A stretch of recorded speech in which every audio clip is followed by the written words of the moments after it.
Hi, this is Islamic Dad here. Thought I'd do an update since it had been a while. I guess I'll give an update on the narcissist in my past and kind of where they are now. So, my malignant narcissist ex wife, she, I think I mentioned in a previous video, sorry to chuckle, it's insane, sorry, drove one of her exes to suicide. And I did do a video on that where, as you can imagine, if you've ever been with a narcissist, especially one of the malignant type, that they will play games to a vicious degree with the goal being to destroy you. To them, it's fun. It's about power. So, anyways, she did that. And since then, she had been in a relationship with someone who was kind of her main. That ended, and so it's now, wow, like 7 years out since the divorce, end of the marriage. And she really hasn't changed at all.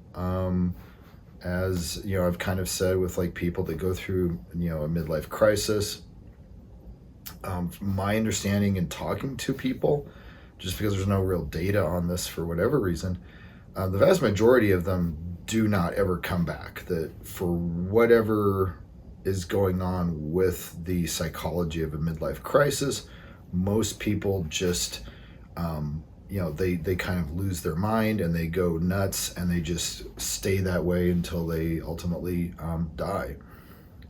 She has very much gone in that direction, continues to basically just hate, from what I've gathered and from what I've heard, hate herself, hate life, hate existence, and that she just uses sex and drugs as a way to kind of cope with that. And it's more of a distraction for her.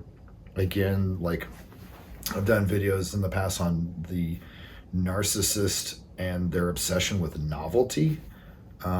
Just kind of this like, ooh, a shiny thing to distract me from how much I hate myself and the world around me. She's very much still trapped in that. And, I assume, at this point we'll definitely just keep going down that path for the rest of her life. My covert ex girlfriend, after, or I should say, before we split up, because of course, she already had her other person in place, who was someone who lived in England and had this, kind of weird long distance relationship. And I'll let you kind of let your mind run to see where it goes as far as like how they made that work. And her plan with that was to basically use him as a way to get a, I guess it's called a green card or whatever, to move and get residency and citizenship ultimately in England. So that would be her ticket out of the US. And so, if anything, narcissists are pragmatic and they like to use people as objects. And if they see something that they can achieve or accomplish by manipulating or using, etc., in order to get, to reach their goal, they will not hesitate to do that.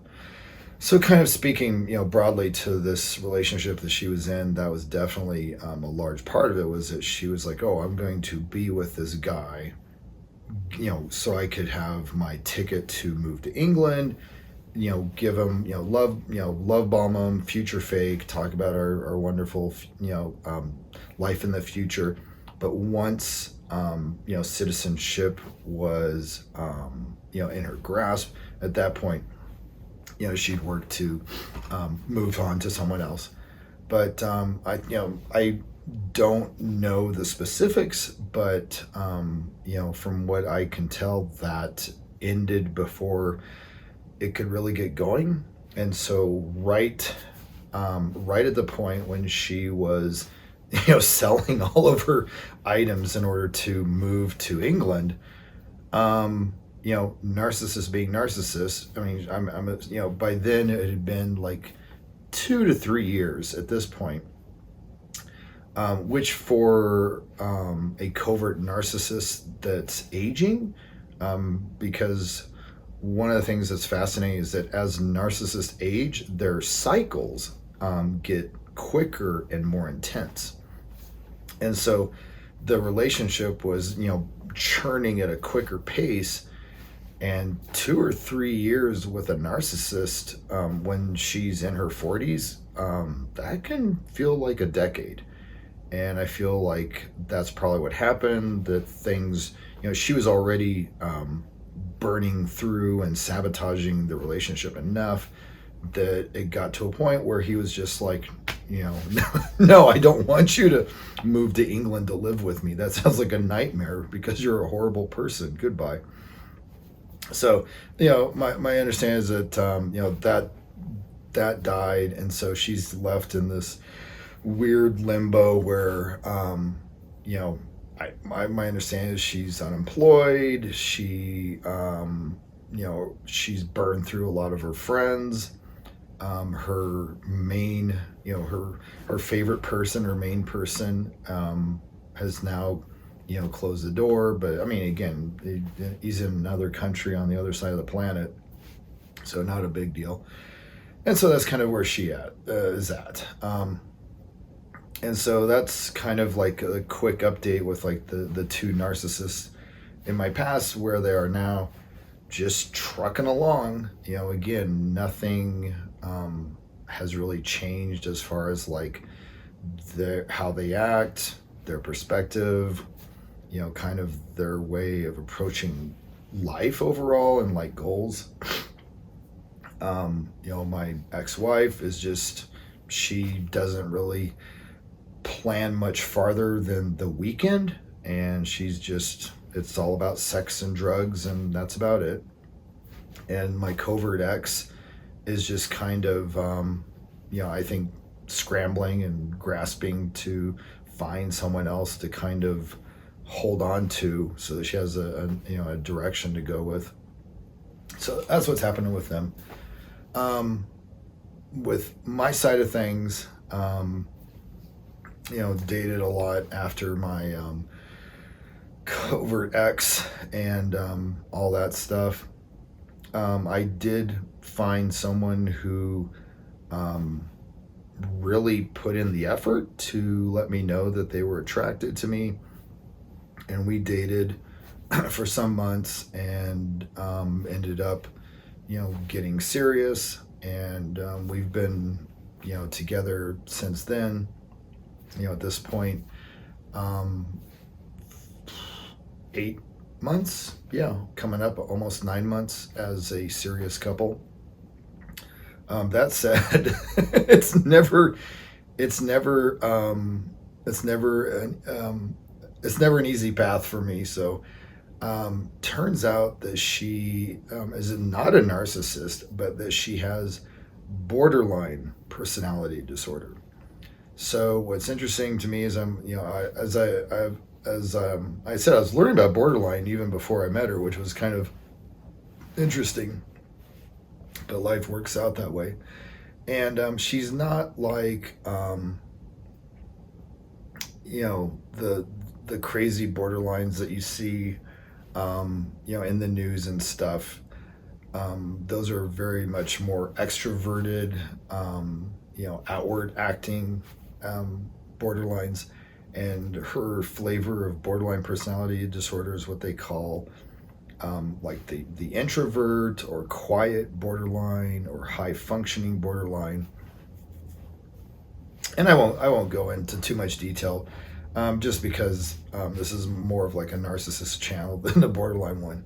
But one thing I will say that I had mentioned previously, was that as I was learning about borderline personality disorder, is that there's a lot of overlap between the borderline personality disorder and the covert narcissist.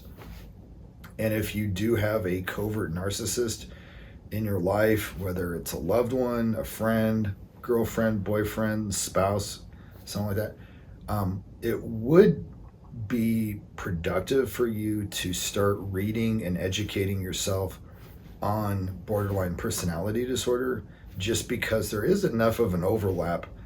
It's surprising. And I know that some people, including some self-aware narcissists, have said that they need to completely, redo the is it DSMR with the categories, and really change things so that it's like this full spectrum, maybe even like a multi-dimensional spectrum, so that you don't have stuff like a covert narcissist over here and a borderline, personality disorder over here, when the truth is they're either right next to each other or they're literally overlapping.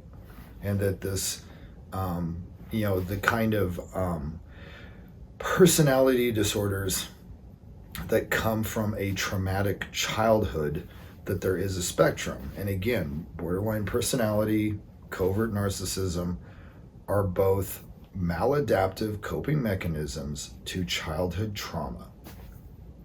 And so it's the same old, same old. Just as a child, the child's brain reacted and tried to cope to the neglect and abuse and the chaos of their childhood in slightly different ways. And so some children go through that and they become narcissists. Some children go through that and they end up with borderline personality disorder. So, again, like with if you have someone dealing with covert narcissism, I'd really recommend educating yourself with borderline personality disorder. What else? Just doing stuff still, educating myself with, relationships, dating, that type of stuff. Just kind of how to make those work. What I will say is that I think the reason that the relationship that I have with, the woman with borderline personality disorder even functions at all is because of everything I've learned through my relationships with the narcissist, meaning just kind of a zero tolerance for bullshit. That whereas in the past, people might have handled things, differently, for me, when bullshit arises, I will just call it out immediately and say, hey, that is not okay. I do not tolerate that behavior. And if you do that again, I'm going to leave. Do we have an understanding?